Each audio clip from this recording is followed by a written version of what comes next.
Hi friends, டேஸ்டியான குடல் குழம்பு எப்படி பண்ணலான்னு பார்க்கலாம் வாங்க. அதுக்காக ஒரு பேன் வச்சுக்கலாம். பேன் ஹீட் ஆனதும் ஆயில் ஆட் பண்ணிக்கலாம். 1/2 ஸ்பூன் சீரகம், மிளகு, சோம்பு, 2 பட்டை, 2 கிராம்பு, ஏலக்காய், அன்னாச்சிப்பூ, 10லேருந்து 15 சின்ன வெங்காயம், 7 பல்லு பூண்டு, 2 துண்டு இஞ்சி, ஒரு கொத்து கருவேப்பிலை, அரை மூடி தேங்காய் ஆட் பண்ணி கலர் சேஞ்ச் ஆனதும் பேஸ்ட் பண்ணி எடுத்துக்கோங்க. நெக்ஸ்ட் ஒரு குக்கர் வச்சு குக்கர் ஹீட் ஆனதும் தேவையான அளவு தேங்காய் எண்ணெய், 1/2 ஸ்பூன் சோம்பு, பொடியாக கட் பண்ண 2 பெரிய வெங்காயம், 2 பச்சை மிளகாய், கருவேப்பிலை, ஒரு தக்காளி ஆட் பண்ணி நல்லா மிக்ஸ் பண்ணி விட்டுக்கோங்க. நல்லா வதங்கினதும் 2 டேபிள் ஸ்பூன் வீட்டில் அரைச்சி கொழும்பு மிளகாய்த்தூள், தேவையான அளவு உப்பு ஆட் பண்ணிக்கோங்க.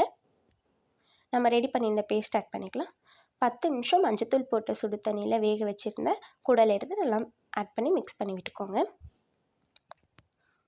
1/2 கப் தண்ணி ஆட் பண்ணி புதினா கொத்தமல்லி போட்டு 10 விசில் விட்டு எடுத்திங்கன்னா ரொம்ப சாஃப்டாக குடல் வெந்து வந்துடும். எனக்கு கிரேவியாக வேணுன்றனால இப்படியே விட்டுட்டு, உங்களுக்கு கொஞ்சம் தண்ணியாக வேணும்னா 1 டம்ளர் சுடு தண்ணி ஆட் பண்ணி நல்லா மிக்ஸ் பண்ணி விட்டுக்கோங்க. டேஸ்டியான குடல் குழம்பு ரெடி.